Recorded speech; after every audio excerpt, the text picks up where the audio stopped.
موضوع الدرس في قصة سيدنا إبراهيم عليه السلام وإن جاءه من النار ونجاته من القوم الكفار. سورة الانبیاء، تفسیر ابن کثیر. الحمد للہ رب العالمین والصلاة والسلام على اشرف الانبیاء وسید المرسلین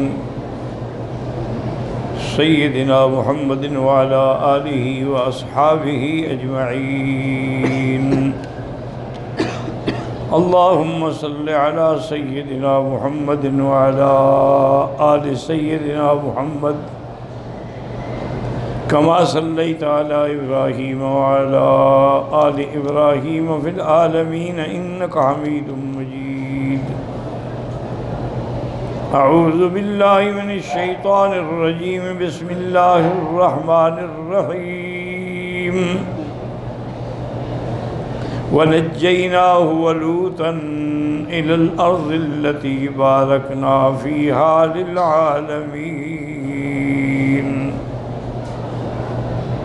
ووهبنا له إسحاق ويعقوب نافلة وكلا جعلنا صالحين وجعلناهم أئمة يهدون بأمرنا وأوحينا إليهم فعل الخيرات وإقام الصلاة وإيتاء الزكاة وكانوا لنا عابدين. ولوطا آتيناه حكما وعلما ونجيناه من القرية التي كانت تعمل الخبائث إنهم كانوا قوم سوء فاسقين. وأدخلناه في رحمتنا إنه من الصالحين. قال المؤلف والمفسر رحمه الله تعالى أدام النفع بعلومه وعلومكم في الدارين آمين. إلى أن قال يقول تعالى مخبرا عن إبراهيم عليه السلام أنه سلمه الله من نار قومه وأخرجه من بين أظهرهم مهاجرا إلى بلاد الشام إلى الأرض المقدسة منها. اب اللہ خبر دیتی ہیں ان آیات میں سیدنا ابراہیم علیہ السلام کے بارے میں کہ اللہ پاک نے ان کو قوم کی جہنم سے اور آگ سے بچایا، اور پھر ان کے سامنے ہی اللہ نے ان کو حفاظت کے ساتھ بلاد شام کی طرف ہجرت کرنے کی توفیق عطا فرمائی. چونکہ بلاد شام جو ہے یہ ارض مقدسہ ہے، یہ وہ سرزمین ہے جس کے بارے میں اللہ نے فرمایا الذی بارکنا حولہ، جس کے باہر بھی ہم نے برکت رکھی ہے اور اندر بھی برکت رکھی ہے. یعنی معنوی برکتیں بھی ہیں کہ وہاں اللہ کے کئی انبیاء آئے، اور ظاہری برکتیں بھی ہیں کہ وہاں باغات ہیں، پھل ہیں، اور ایسے پھل پوری دنیا میں کسی اور جگہ نہیں ہیں. قال ربی ابن انس بالآلیۃ نبی ابن کعب فی قولہ الی الارض التي بارکنا فیہا للعالمین. قال الشام، شام کی طرف. وما من ماء عذب الا یخرج من تحت الصخرۃ. دنیا میں جتنا بھی میٹھا پانی ہے اس کی بنیاد جو ہے اسی صخرت ہے جو بیت المقدس میں ہے. وَقَذَا قَالَ أَبُو الْعَالِيَةَ أَيْضًا وَقَالَ قَتَادَةُ كَانَ بِأَرْضِ الْعِرَاقِ. آپ پہلے سرزمین عراق میں تھے جہاں یہ سارے واقعات پیش آئے. فَأَنْجَاهُ اللَّهُ إِلَى الشَّامِ، پھر اللہ نے نجات دی آپ کو، پھر آپ شام تشریف لے آئے. وَقَانَ يُقَالُ لِلشَّامِ أَعْقَارَ دَارِ الْحِجْرَةِ، وَمِمَّا نَقَصَ مِنَ الْأَرْضِ زِيدَ فِي الشَّامِ وَمَا نَقَصَ مِنَ الشَّامِ زِيدَ فِي فلسطین۔ اسی لیے کہا جاتا ہے کہ یہ جو ہے دار الہجرت کا مرکز ہے، اور اگر اس کی زمین میں کمی ہو تو شام کی طرف بڑھا دی جاتی ہے، اور شام میں کمی ہو تو پھر فلسطین۔ وَكَانَ يُقَالُ هِيَ أَرْضُ الْمَحْشَرِ وَالْمَنْشَرِ وَبِهَا يَنزِلُ عِيسَىٰ ابْنُ مَرْيَمَ عَلَيْهِ السَّلَامُ وَبِهَا يَهْلِكُ الْمَسِيحُ الدَّجَّالُ۔ اور یہی سرزمین شام جو ہے یہی مقام محشر ہے، اسی جگہ قیامت ہوگی، اور یہی وہ مقام مقدس ہے جہاں عیسیٰ ابن مریم نازل ہوں گے۔ صحیح احادیث مبارک میں یہ بات ثابت ہے کہ ینزل عیسیٰ ابن مریم علی منارۃ شرقیہ فی دمشق، کہ حضرت عیسیٰ علیہ السلام جو ہیں شام میں مسجد کے شرقی مینارے کے اوپر سے پھر نیچے تشریف لائیں گے، اور یہی وہ مقام ہے جہاں پہ عیسیٰ علیہ السلام حکومت فرمائیں گے، اور آپ دجال کو قتل کریں گے، اور آپ صلیب کی قوت کو ہمیشہ کے لیے مٹا دیں گے، اور پھر پوری سرزمین کو اللہ کی رحمت سے آپ عدل اور انصاف سے بھر دیں گے، اور اترنے کے بعد تقریباً 40 سال آپ زندہ رہیں گے، اور آپ شادی بھی فرمائیں گے، اور پھر آپ ہجرت کریں گے مدینہ منورہ کی طرف، اور آپ کی موت جو ہے وہ مدینہ منورہ میں آئے گی، اور حضور صلی اللہ علیہ وسلم کے روضے میں دفن ہوں گے۔ آج تک بھی وہاں وہ قبر کی جگہ جو ہے وہ موجود ہے، اور پہلے تو لکھا ہوا بھی ہوتا تھا، دور سے غور سے دیکھو تو نظر بھی آ جاتا تھا، آج ہی قبر عیسیٰ موضع عیسیٰ ابن مریم علیہ السلام۔ اور اسی جگہ یہ شام میں ہی وہ مقام ہے، مقام لد جس کو کہتے ہیں، جہاں حضرت دجال کو قتل کریں گے۔ وَقَالَ كَعْبٌ لَا بَارَ فِي قَوْلِهِ لِلْأَرْضِ الَّتِي بَارَكْنَا فِيهَا لِلْعَالَمِينَ إِلَى حَرَّانٍ وَقَالَ سُدَيٌّ تَرَكَ إِبْرَاهِيمُ وَلُوطٌ قِبْلَ الشَّامِ۔ حضرت ابراہیم علیہ السلام اور لوط علیہ السلام جو ہیں شام کی طرف روانہ ہوئے۔ فَلَقِيَ إِبْرَاهِيمُ سَارَةَ وَهِيَ ابْنَةُ مَلِكِ حَرَّانٍ وَقَدْ طَعَنَتْ عَلَىٰ قَوْمِهَا فِي دِينِهِمْ فَزَوَّجَهَا عَلَىٰ أَن يَفِرَّ بِهَا۔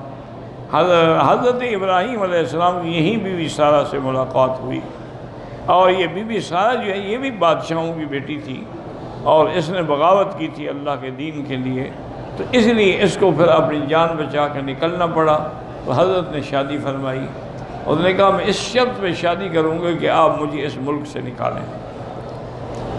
رواہ ابن جریر وہو غریب والمشہور انہا ابن امہ۔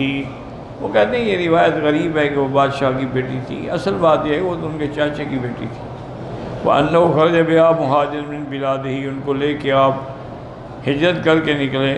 وَقَالَ لَهُ فِي أَنْبَاسِ إِلَىٰ مَكَّةَ، تاکہ مکہ طرف، أَلَا تَسْمَعِ إِلَىٰ قَوْلِهِ إِنَّ أَوَّلَ بَيْتٍ وُضِعَ لِلنَّاسِ لَلَّذِي بِبَكَّةَ مُبَارَكًا وَهُدًى لِّلْعَالَمِينَ فِيهِ آيَاتٌ بینات مقام ابراہیم من دخلہ کان آمنا۔ لیکن یہ بھی روایت درست نہیں ہے، چونکہ مکہ میں آپ جب آئے ہیں تو بی بی ہاجرہ کے ساتھ آئے، اور بی بی ہاجرہ جو ہے وہ ام اسماعیل ہے، بی بی سارہ جو ہے ان سے پھر اللہ نے آپ کو حضرت اسحاق عطا فرمائے۔ وَقَوْلُهُ وَوَهَبْنَا لَهُ إِسْحَاقَ وَيَعْقُوبَ نَافِلَةً قَالَ عَطَاءَ وَمُجَاهِدٌ عَطِيَّةً وقال الباقطات والحکم النافلۃ ولد الولد، یعنی یعقوب اور اسحاق، اللہ نے آپ کو اسحاق بھی عطا فرمائے، اور پھر اسحاق کی اولاد میں اللہ نے یعقوب بھی عطا فرمائے۔ یہ گھرانہ بڑے شان والا گھرانہ ہے، یعنی اللہ نے ان کو جیسے حضرت ابراہیم کو خلت کے لیے چن لیا، اب حضرت ابراہیم بھی نبی، آگے آپ کی اولاد میں حضرت اسماعیل بھی نبی، حضرت اسحاق بھی نبی، پھر حضرت اسحاق کا بیٹا یعقوب بھی نبی، پھر یعقوب کے بیٹے یوسف بھی نبی، تو آپ کے خاندان میں نبوت کا گھرانہ ہے، نبوت کا ہی خاندان ہے، اللہ تبارک و تعالی نے آپ کو چن لیا ہے۔ اس لیے فرماتے ہیں وَكُلًّا جَعَلْنَا صَالِحِينَ، الجمیع اہل خیر وصلاح، سب کے سب جو تھے خیر والے تھے، وَجَعَلْنَاهُمْ أَئِمَّةً، اور ہم نے آپ کو امام بنایا، نبی بنایا، یُقْتَدَىٰ بِهِمْ، تاکہ ان کی اقتداء اور پیروی کی جائے، یہدون بامرنا، وہ اللہ کے حکم سے لوگوں کو ہدایت کرتے تھے اور توحید کی دعوت دیتے تھے، یدعون الی اللہ باذنہ، ولہذا قال واوحینا الیہم فعل الخیرات، اللہ نے ان کو بھلائی کے کام سکھائے، وحی فرمائی، اور نمازوں کے قائم کرنے کا حکم دیا، زکوٰۃ دینے کا حکم دیا، ھذا من باب عطف الخاص علی العام، وَقَالُوا لَنَا عَابِدِينَ، اے فاعلین ما یامر الناس بہ، اور وہ حضرات جو تھے اللہ کا جو حکم تھا وہ خود بھی اس پہ عمل کرتے تھے۔ سمات و ذکر لوط و لوط ابن ہاران ابن عازر، لوط علیہ السلام جو ہیں یہ ہاران کے بیٹے ہیں اور ہاران عازر کا بیٹا ہے۔ کان قد آمن ابراہیم علیہ السلام واتبعہ وہاجر معہ، حضرت لوط علیہ السلام ایمان لائے حضرت ابراہیم پر اور پھر ان کے ساتھ ہجرت بھی فرمائی، پھر اللہ نے ان کو بھی نبوت عطا فرمائی۔ فآمن لہ لوط وقال انی مہاجر الی ربی، حضرت لوط ایمان لائے، انہوں نے کہا میں بھی اللہ تعالیٰ کی رضا کی طرف سے ہجرت کرتا ہوں حضرت ابراہیم علیہ السلام کے ساتھ۔ اس لیے صحیح احادیث میں آتا ہے کہ جب مقام ہجرت کے لیے حضرت عثمان رضی اللہ عنہ نے ہجرت کی تو حضور کی بیٹی جو ہے ان کی بیوی تھی بی بی رقیہ، تو وہ بھی ہجرت میں ساتھ تھیں، تو اللہ تبارک و تعالیٰ کے پیغمبر نے سرکار دو عالم نے فرمایا کہ عثمان آج تمہیں وہ شان ملا ہے جیسے کہ لوط علیہ السلام نے ہجرت کی تھی، اور جیسے ابراہیم نے ہجرت کی، آج تمہیں بھی اللہ نے اپنی بیوی کے ساتھ ہجرت نصیب فرمائی ہے۔ تو یہ نرالے شان تھے جن کو اللہ تبارک و تعالیٰ نے عطا فرمائے ہیں۔ فَآتَاهُ اللَّهُ حُکْمًا وَعِلْمًا، پھر اللہ نے ان کو بھی نبوت عطا فرمائی، علم عطا فرمایا، وحی بھیجی، وَجَعَلَهُ نَبِيًّا وَبَعَثَهُ إِلَىٰ صُدُّومَ وَأَعْمَالِهَا، اللہ نے آپ کو نبوت عطا فرمائی اور قریہ صدوم کی طرف بھیجا کہ آپ وہاں جا کے دعوت دیں دین کی، فَخَالَفُوهُ وَكَذَّبُوهُ، لیکن ان ظالموں نے مخالفت کی اور تکذیب کی، فَأَهْلَكَهُمُ اللَّهُ وَدَمَّرَ عَلَيْهِمْ، اللہ نے پھر ان کو ہلاک و برباد کر دیا، كَمَا قَصَّ خَبْرَهُمْ فِي غَيْرِ مَوْضِعِ كِتَابِهِ الْعَزِيزِ، پھر اللہ تبارک و تعالیٰ نے کئی مقام پہ قصہ قوم لوط کا ذکر کیا ہے۔ وَنَجَّيْنَاهُ مِنَ الْقَرْيَةِ الَّتِي كَانَتْ تَعْمَلُ الْخَبَائِثَ، اللہ نے فرمایا ہم نے ان کو نجات دی اس بستی سے جس بستی والے برے کام کرتے تھے، انہم کانوا قوم سوء فاسقین، یہ ایسے بدبخت بری قوم تھی اور حد سے نکلنے والے تھے کہ سب سے پہلے یہ جو نعوذ باللہ لواطت ہے نا جی، مرد کا مرد سے بدفعلی کرنا، اس کی ابتدا قوم لوط سے ہوئی۔ اسی لیے حضرت لوط نے ان کو ڈانٹا اور سمجھایا کہ بدبختو انکم لتاتون الفاحشۃ ما سبقکم بہا من احد من العالمین، تم ایک ایسا گناہ کر رہے ہو تم سے پہلے جن و انس میں کسی نے یہ گناہ نہیں کیا، لیکن وہ بدبخت بالکل ماننے کے لیے تیار بھی نہیں تھا۔ یعنی آپ حیران ہوں گے کہ یہ اتنا گندا کام ہے کہ جانور بھی نہیں کرتا، کتا بھی نہیں کرتا، واحد یہ قوم ہے انسان، نعوذ باللہ ثم نعوذ باللہ ثم نعوذ باللہ، جس نے اغلام بازی شروع کی۔ انا للہ و انا الیہ راجعون، اور اس قوم پر اتنا برا عذاب آیا ہے کہ آپ تصور نہیں کر سکتے کہ آسمان تک لے گئے، الٹے گرائے گئے اور پتھروں کی بارش کر۔ اسی لیے مسئلہ ہے کہ اگر آج بھی کوئی لوطی مرد یعنی کوئی مرد سے بدفعلی کرے اور تو اس کی سزا کیا ہے؟ امام شافعی اور امام احمد حنبل فرماتے ہیں کہ فقتلوہ، اس کو قتل کر دو۔ لیکن امام ابو حنیفہ رحمۃ اللہ علیہ فرماتے ہیں کہ نہیں، اس کو اونچے مقام پہ لے جاؤ، مسجد کے مینار پہ لے جاؤ، وہاں سے گراؤ اور پتھروں کی بارش کر دو جیسے اللہ نے عذاب کیا تھا، وہی عذاب دو۔ یعنی یہ ایسا گندا عمل ہے۔ لیکن بدقسمتی یہ ہے کہ شیعہ نے، روافض نے اپنی کتابوں میں لکھا ہے کہ یہ عمل جو ہے اگر آدمی اپنی بیوی کے ساتھ کرے تو جائز ہے۔ اِنَّ لِلَّهِ وَإِنَّا إِلَيْهِ رَاجِعُونَ۔ اچھا، ان کا تو خیر کیا رونا ہے، وہ تو ایک فرقہ باطلہ ہے، گمراہ فرقہ ہے۔ رونا ہے تو اہل سنت والجماعت کے بعد علماء نے بھی کتابوں میں لکھا ہے کہ جائز ہے۔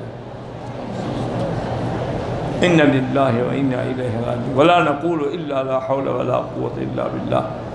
اس لیے اگر آپ کو میری باتوں پر اعتماد نہ ہونا، ایک کتاب ہے الجاوی، وہ پڑھ لیں، یا ایک کتاب ہے نظر الابرار فی فقہ حدیث النبی المختار، وہ پڑھ لیں۔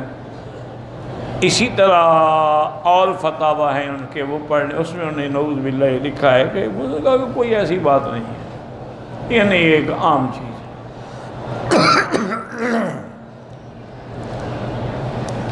یعنی جس قوم پہ اللہ کا اس عمل کی وجہ سے غضب آیا، اس کو کہنا کہ حلال ہے، اس کا کوئی علاج ہے دنیا میں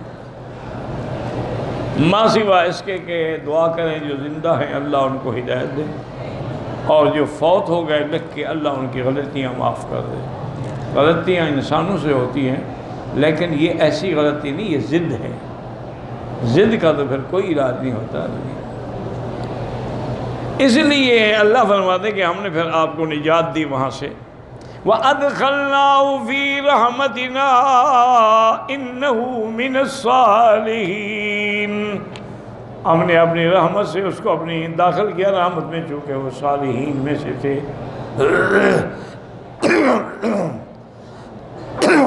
وَنُوحًا إِذْ نَادَىٰ مِن قَبْلُ فَاسْتَجَبْنَا لَهُ، آپ سے پہلے نوح علیہ السلام نے بھی اللہ سے دعا مانگی تھی کہ یا اللہ میں اس قوم سے تنگ آ گیا، فَنَجَّيْنَاهُ وَأَهْلَهُ مِنَ الْكَرْبِ الْعَظِيمِ، ہم نے نوح علیہ السلام اور اس کے خاندان کے وہ لوگ جو ایمان لائے تھے ان کو کرب عظیم سے بچا لیا۔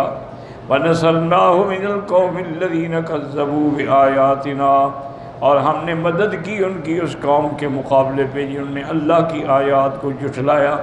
انہم کانوا قوم سوء، یہ بڑے بھیڑے لوگ تھے۔ فاغرقناہم اجمعین، سب کو ہم نے غرق کر دیا۔ یخبر تعالی عن استجابتہ لعبدہ ورسولہ نوح علیہ السلام حین دعا علی قومہ لما کذبوہ ودعا ربہ انی مغلوب فانتصر، آپ نے دعا مانگی، اللہ نے منظور کر لی، اور نوح علیہ السلام نے یہ بھی دعا مانگی، رب لا تذر علی الارض من الکافرین دیارا انک ان تذرہم یضلوا عبادک ولا یلدوا الا فاجرا کفارا، میرا اللہ اگر آپ نے ان کو ہلاک نہ کیا تو ان کی آنے والی نسلیں بھی یہی کریں گی جو یہ کر رہے ہیں۔ وَلِهَذَا قَالَ هَاهُنَا إِذْ نَادَىٰ مِن قَبْلُ فَاسْتَجَبْنَا لَهُ وَنَجَّيْنَاهُ وَأَهْلَهُ الَّذِينَ آمَنُوا بِهِ، جو ایمان لائے۔ جیسے اللہ فرماتے ہیں وَأَهْلَكَ إِلَّا مَن سَبَقَ عَلَيْهِ الْقَوْلُ وَمَنْ آمَنَ وَمَا آمَنَ مَعَهُ إِلَّا قَلِيلٌ، بہت تھوڑے لوگ تھے جو حضرت نوح علیہ السلام کے ساتھ ایمان لائے۔ اور آگے اللہ فرماتے ہیں من الکرب العظیم من الشدت والتکذیب والعذا، کہ آپ کی جو تکذیب کی جاتی تھی اور تکلیفیں تھیں اس سے اللہ نے نجات دی۔ فَإِنَّهُ لَبِثَ فِيهِمْ أَلْفَ سَنَةٍ إِلَّا 50 عَامًا، 950 سال تک آپ نے ان کو دعوت دی۔